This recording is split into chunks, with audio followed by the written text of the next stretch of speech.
go live like around now, but then something came up, so I had to end up going back um, later, but it'll be for longer. It'll work out. Just wanted to say, since I did tell people I was wanting to go live today, so I'll put some music on, get some background, at least for now. How about down tempo? Tell me about your day, how other things are going if you'd like, and how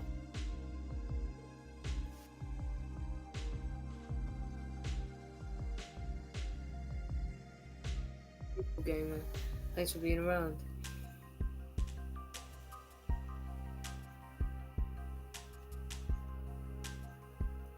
Let me see.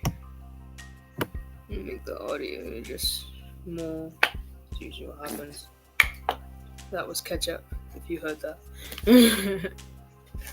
I got to do a thing, and it popped up and all that. But I will be able to come back today for a whole bunch of conversation and all that.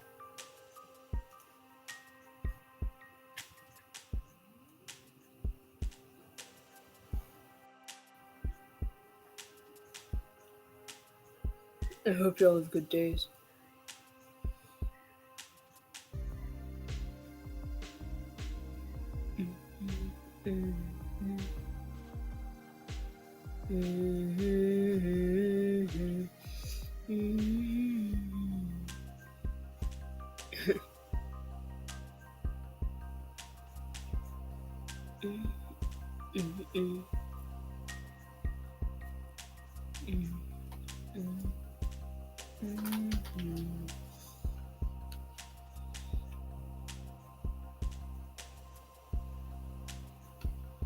Yeah, like trans people are visible 24/7 because people are just themselves. People are themselves their entire lives, right? All this grandstanding is too much. Hey, Jenny. Theo.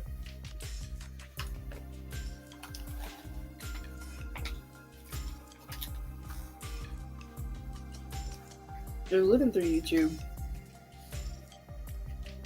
I was thinking, could like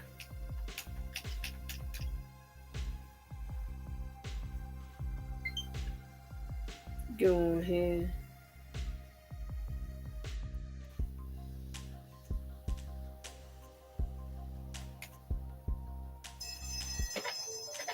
Ads.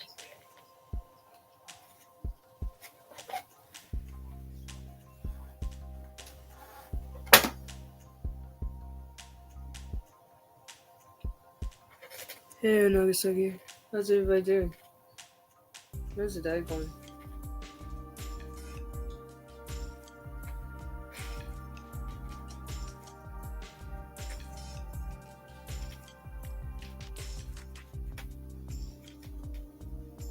Really late down tempo.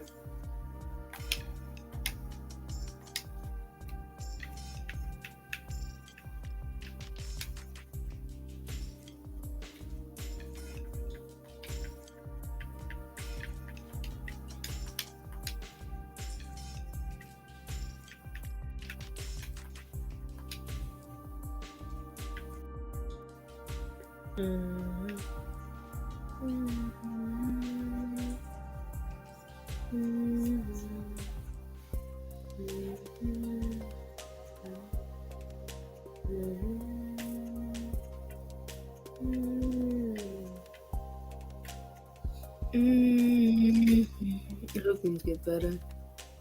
Good luck. And math is a whole thing, isn't it? Like,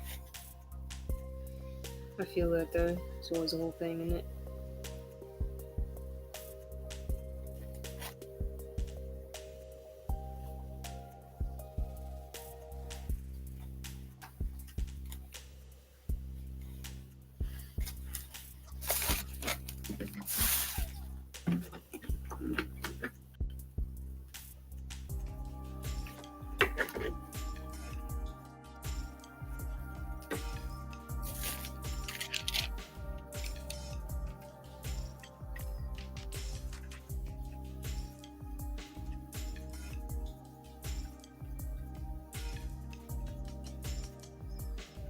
Mm-mm.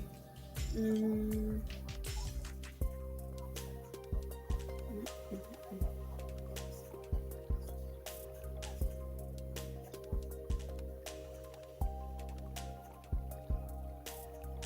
There's this thing called Balto, Human Narratives and Wildness Undone by Chromalore. I'm thinking that could be cool. And yeah, eating is good. Was the music, and we'd be able to listen to this. So, Balto, Human Narratives and Wildness Undone by Chromalore. It's like Chromalore. Yeah.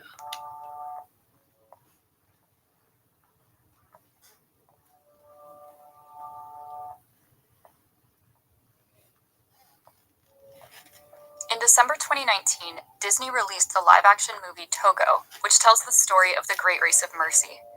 The race was actually a delivery of critical antitoxin to Nome, Alaska, where a diphtheria outbreak was infecting residents, including children, by the dozens. Just a few years shy of the Serum Run centennial, Disney's film follows the life of the sled dog Togo and his heroism as a lead dog during the event. It also focuses heavily on Togo's relationship to his master, the legendary Leonard Seppala, by Willem Dafoe. In the movie, Seppala's wife expresses annoyance at how national papers overlooked Togo's monumental contribution to the Serum Run. Though Togo had traveled 250 miles in whiteout conditions, including a dangerous shortcut across the frozen Norton Sound, fame passed him over. Instead, the media crowned a dog named Balto the hero of the event. He pulled the final sled, loaded with 300,000 units of diphtheria antitoxin, into Nome on the morning of February 1st, 1925. To be fair to Balto, he had led his team through 55 miles of frozen hell, but some even now are a little peeved about the ensuing Balto fanfare, which included a tour across America and a 1925 movie called Balto's Race to Nome. In fact, set against a soundtrack of quivering strings, the last frames of 2019's Togo feature individual fade-ins of the following lines. 20 sled teams participated in the 1925 Serum Run. 19 teams ran an average of 31 miles each. One team ran 264 miles. A statue was erected in New York's Central Park commemorating the Serum Run of 1925. It's a statue of Balto. In 2011, Time magazine named Togo the most heroic animal of all time. The movie's approach of correcting the narrative has certainly caught on. I've noticed that a lot of articles and videos released in the past few years, when describing either Togo or Balto, usually include the word true in their titles, or in other cases pit the dogs against each other. Producer Kim Zubik, when asked why a Togo movie should be made, had this to say. We all felt that it was important that everyone understand the real history behind this, and it's such a heroic story. And director Erickson Cole spoke about his literal pet wolf, which inspired him during the production. In an interview, Is this alright, or was it too loud? A lot of the wolf's antics and stories and my connection to him is definitely imbued into the film. This, despite the fact that Togo isn't about wolf characters, and the real Togo was very much a domesticated husky, not a wolf. But while Togo is just the latest movie about the Serum Run, there's another title I want to discuss. Because of a misunderstood but enduring legacy, I can see why so many people think that the hero of the Great Race of Mercy was another dog entirely. It's false. We made one up. This one was invented by a writer. In 1995, another version of the event hit theaters across America. Though it was released in June, this animated movie features sled dogs, diphtheria, and enough wolf girl bait to keep DeviantArt busy until the advent of Twilight movies 13 years later. I'm talking about Balto. The implication in the articles, interviews, and videos I mentioned earlier is that this movie isn't actually the true story of Balto, but you'd never know by watching interviews with the people who worked on the film in the early 90s. And then also the fact that it was based upon a true story of saving children's lives just made it film we had to make. We went along to Stephen and said, we have to make this movie. Unfortunately, Stephen agreed with us. Which, by the way, was produced by Steven Spielberg's UK-based animation studio, Amblimation. This is the same studio behind Fievel Goes West, which is set in the American West of the 19th century, and We're Back, which is vaguely historical, but get a load of that crow fella. This emphasis on the movie being true is woven throughout. starting with the live-action sequences that bookend the main plot. This was kind of a common framing device for family movies in the 90s. Just look at films like The Pagemaster and Rockadoodle, though usually it wasn't used as means to flashback to real historical events. Even the credits call out how the movie is based on true events. While basing a film on history is far from uncommon, especially in romances and dramas typically geared toward adults, it's not something animated studios typically take on. But there was something about the mid-90s that made historical animated films enticing to produce. Several months after Amblimation released Balto, 1995, Disney's Pocahontas hit theaters. And let's just say I'd be shocked if they ever actually go through with making a live-action adaptation of that. To date, I'm pretty sure it's still Walt Disney Animation Studios' only animated film based on a verifiably well-known historical figure. Who wants an autograph from Jamestown's most famous settler? Anyway, Amblimation folded in 1997, just 2 years after Balto's release, as the title had only grossed a little over $11 million. By itself, the studio just couldn't compete with the titan that was Disney at the height of its renaissance. In fact, all of Amblimation's crew went on to join DreamWorks Animation following the studio's closing, as by then Spielberg had teamed up with Jeffrey Katzenberg and David Geffen to stake their claim in the world of animated theatrical films. DreamWorks was a far more successful studio, with 1998's The Prince of Egypt grossing almost $220 million. You might say that Balto walked so Boss Baby could run. I still haven't watched Boss Baby. I haven't watched it. I don't know. So, let's talk true stories. Or at least as true stories as I could research based on books and interviews about the Serum Run of 1925. The real Balto was a purebred Siberian Husky raised among other domesticated working dogs. You can even see what he looked like for yourself, as his body was taxidermied after his death and is still on display in Cleveland, Ohio.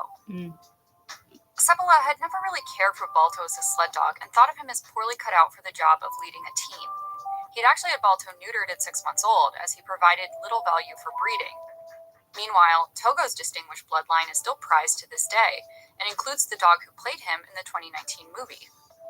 But one of Seppala's friends and mushing partners, Gunnar Kausen, saw Balto's potential, and against Seppala's advice, installed him as his lead dog during the relay. Togo lived out the next 4 years of his life in comfort after his own tour across America, and eventually retired in Maine with his master. But comfortable golden years, unfortunately, couldn't be said for Balto. He was sold into a circus, where he and his team were neglected and abused before being purchased by the Cleveland Zoo, which was only possible because school children decided to run an ambitious fundraiser to save Balto. A lot of sources frame this as a happy turn for Balto and his team, but in the following interview, that sadly doesn't seem to have necessarily been the case. I really felt bad for him because here they were, huskies, and with a big heavy coat of fur on, and they'd just be sweating there, and they're panning actually in the summertime, and there was very little shade around that enclosure, as I recall, and they had one big dog house in the center of it. I felt bad. I thought those dogs ought to be out running around. All the fame and praise and statues in America, deserved or not, still couldn't save this hardworking little dog from... Yo, hey fam.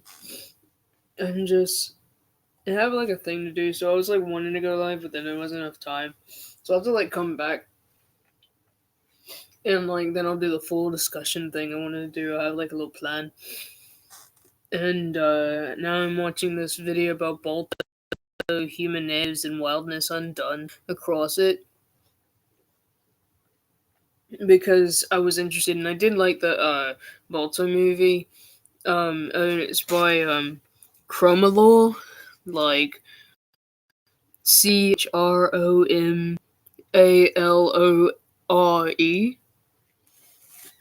Yeah. And it's interesting in depth about the actual history of Balto and Togo, because like a lot of people, they like have Balto and it's like, oh, this is the prize winning dog, but it wasn't actually. It was actually based off Togo. He's the one who actually won the races and stuff. And they made a new movie about it around like 2019 about it. I'll probably end up watching it at some point, because I was like, oh, okay, I didn't even know about that. But yeah. Yeah, both right. Like I just saw like the video and I wanted to listen to it while I was like waiting with you all whatever I had to do. You know? I'll let you know when I gotta go though. A difficult life at the hands of the humans he served. Often stories of animals wind up doing little to illustrate animal experiences, especially if those experiences reflect badly on humans. We assign human desires to them, which is fine, especially in family films, but anthropomorphizing real animals is tricky business when it so often leads to misunderstandings about these species. And this can do a lot of harm, usually at the hands of people who don't really understand animals or their habitats. Mm-hmm. This is especially the case regarding wild animals, and the Balto movie seems like it wants to give the fictional Balto an out from the tragic truth by making him wild, or at the very least, half wild, if such a thing can really be measured in any broadly meaningful way. And just so we're clear on the direction of this video, I'm not going to be talking about the use of animals for food or scientific research. That's maybe an extension of these questions I'm asking, sure, but I'm more concerned with taking a step back and looking at how we think about and sensationalize animal stories. Mm-hmm. I put a lot of stock in the power stories have, fictional or not, in mapping how we place things around us in neat little narratives that justify our feelings about the world and reflect our own values. I want to talk mostly about wildness, wild animals, and how we as humans pick and choose what aspects of the wilderness we choose to engage with. Balto seems like a good vector for this endeavor, since it's a reflection of a skewed narrative we've been telling for 100 years. But even our corrected narratives, our true stories, still seem to miss the point. But first, let me sum up the plot if you haven't seen this movie. Though if you watched a lot of Cartoon Network in the late 90s, this is unlikely to be the case. We begin by learning that Balto lives on the outskirts of Nome with some comic sidekicks. Though he's fast and strong, the people of the town think of him as dangerous because he's half wolf. He internalizes this and is ashamed of himself, especially when the dogs of Nome antagonize him. But when the town's children start to fall ill, a dog named Steel cheats his way into being chosen to lead the serum run. The fact that the run is actually a relay made up of over a dozen teams, many of them handled by native Athabascans, is left out. Balto follows Steel's team, and because Steel sucks, Balto gets to assume the role of the lead sled dog and carry the antitoxin back to Nome. Come on, Balto, you can make it!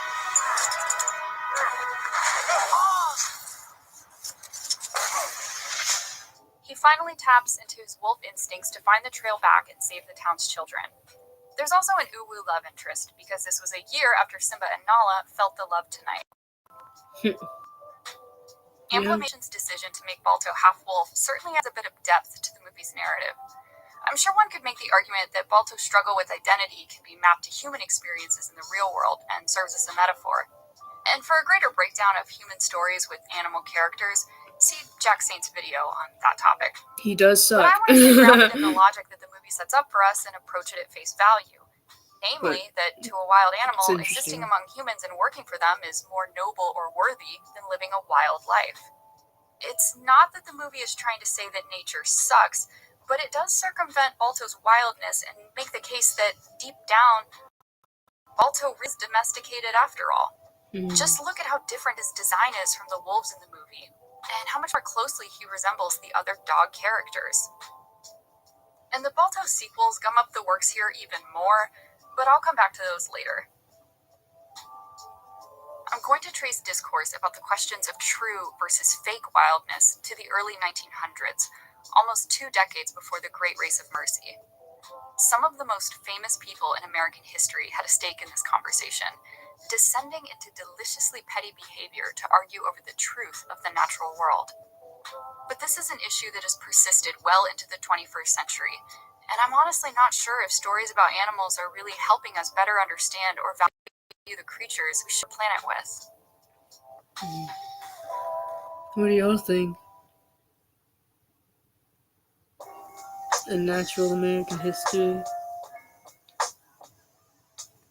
Let's start by talking about some wolf dogs you're probably already familiar with. Or, excuse me, wolf doggerinos, as I assume people call them now, unless we've moved on to something worse. Both of the titles I'm about to discuss have been around for over a century and have had a bit of a resurgence in recent years thanks to new adaptations. I'm talking about Jack London's We 1903 should watch novel Call of Balto the Wild, sometime. followed in Probably 1906 today by if you White want. Fang. Both capture the tension between an animal considering itself domesticated versus wild. Call of the Wild is probably London's most famous title, but while Balto spends the majority of his movie trying to win the trust of humans, the hero of Call of the Wild, a dog named Buck, descends further and further into wildness. He eventually joins a wolf pack in the forest, despite the fact that he's a domesticated dog raised among humans. The book is the perfect encapsulation of atavism, a theoretical phenomenon in which something reverts back to a much older ancestral existence. In contrast, White Fang is a story with the opposite premise. A wolf dog raised in the wild over time grows to trust humans, partly through his talent as a working sled dog. The book ends with White Fang settling into a life of comfort with a purebred dog as his mate and human masters who take care of him. Most recently, Call of the Wild was made into a live-action Disney movie released in January 2020. It did horribly at the box office, partly because audiences thought the CGI Buck was badly done and distracted from the realism of the story. And White Fang was reimagined as an animated movie that was quietly released on Netflix in 2018. Of course, this isn't either of these works' first adaptations, but they're the most recent and high-ish profile, having been released right before and right after Togo. Writing about London's canine heroes in his 1956 examination of American naturalism, literary scholar Charles Wolcott claims, "In the novels, there is no explanation of the atavism and the domestication. Their only justification is that they happen. No pressures are depicted, which tell why Buck goes wild and Fang becomes tame." That's One interesting. could possibly make the same argument about Balto. From the beginning, it's clear that Balto feels isolated and lonely and that he longs to participate in a sled dog team. He even competes in a dog race in Nome, coming in first place despite being run off the trail by Steel. Although Balto proved his merit by winning the race, he's shunned by humans because of his wildness.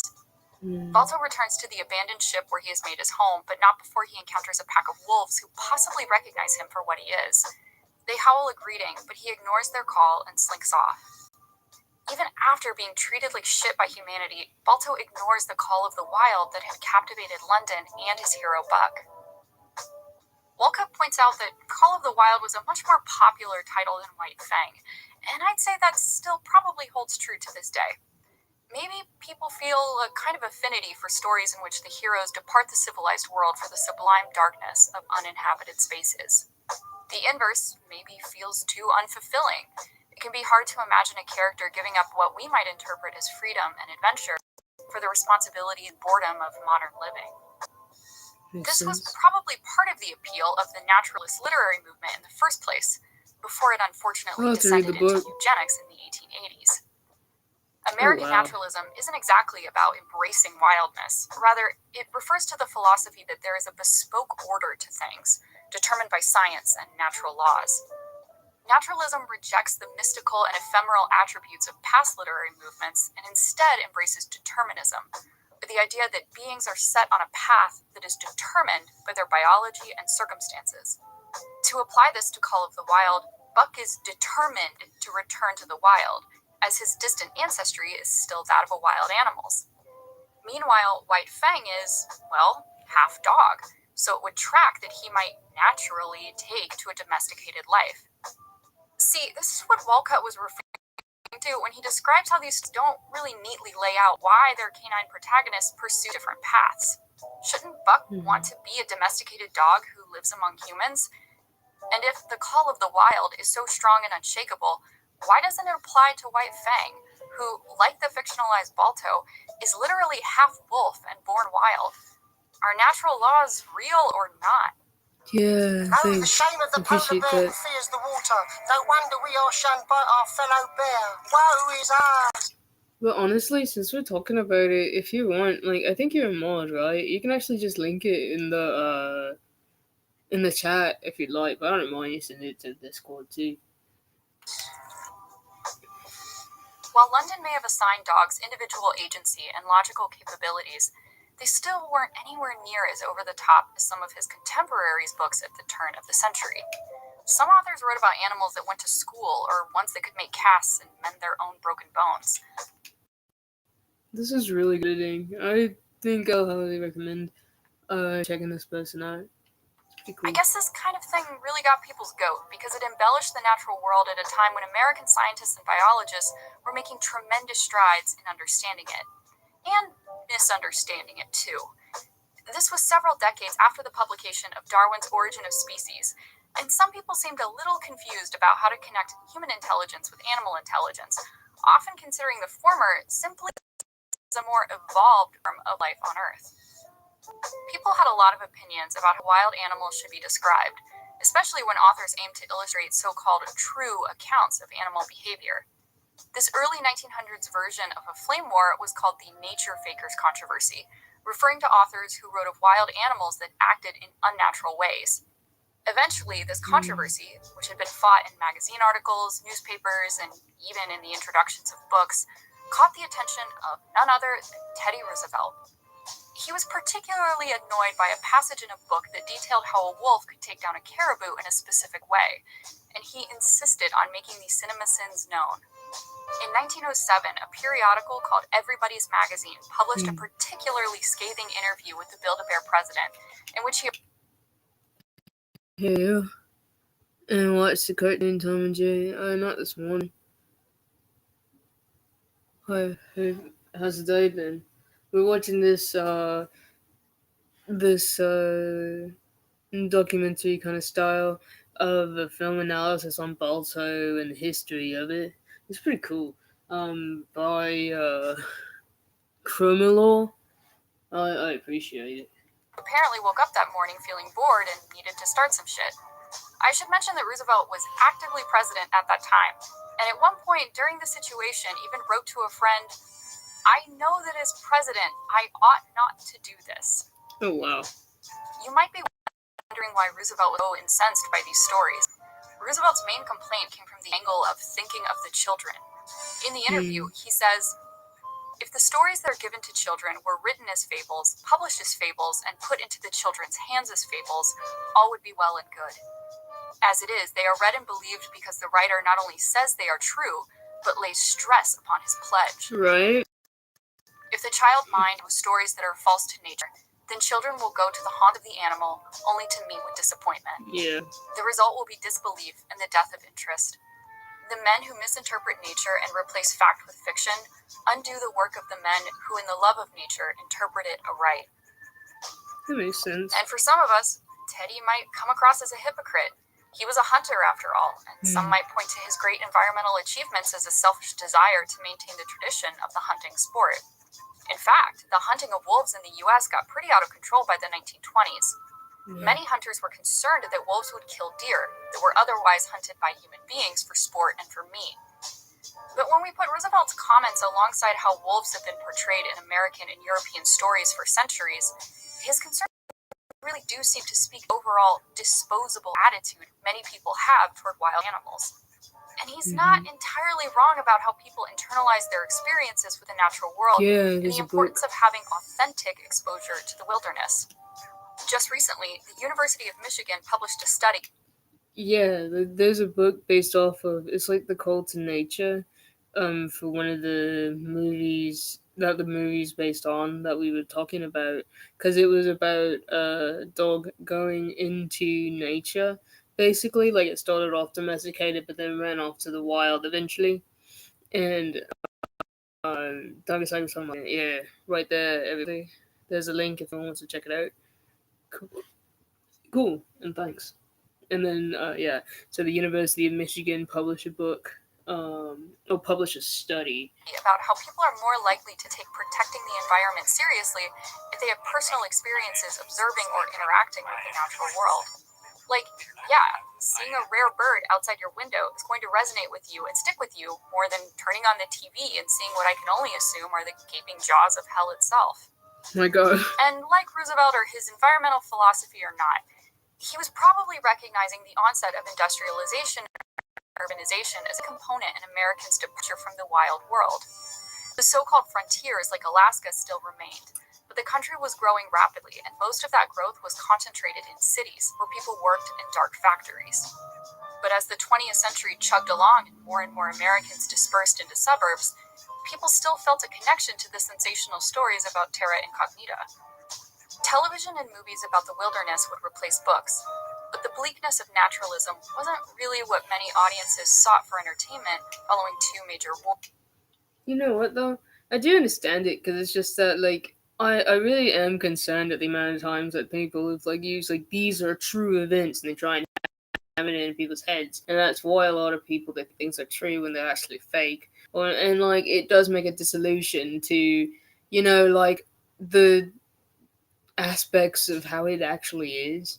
Like at the very least, say like, hey, this is a fantasy thing, right?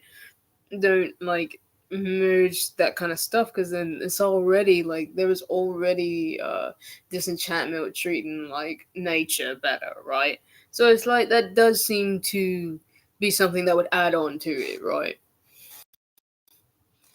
And yeah, definitely, I hear you. Exactly, Nagasaki.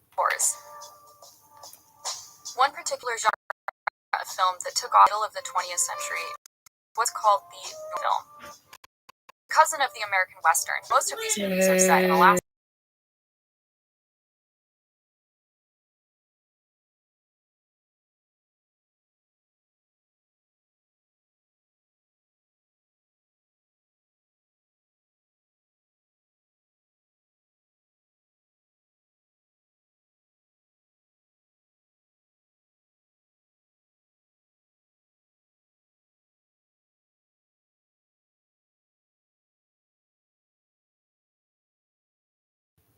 Okay, so I gotta go, but I'll pause this and we can finish it when I come back. Alright. Hope you all have good days. See you all soon and all. And, all that.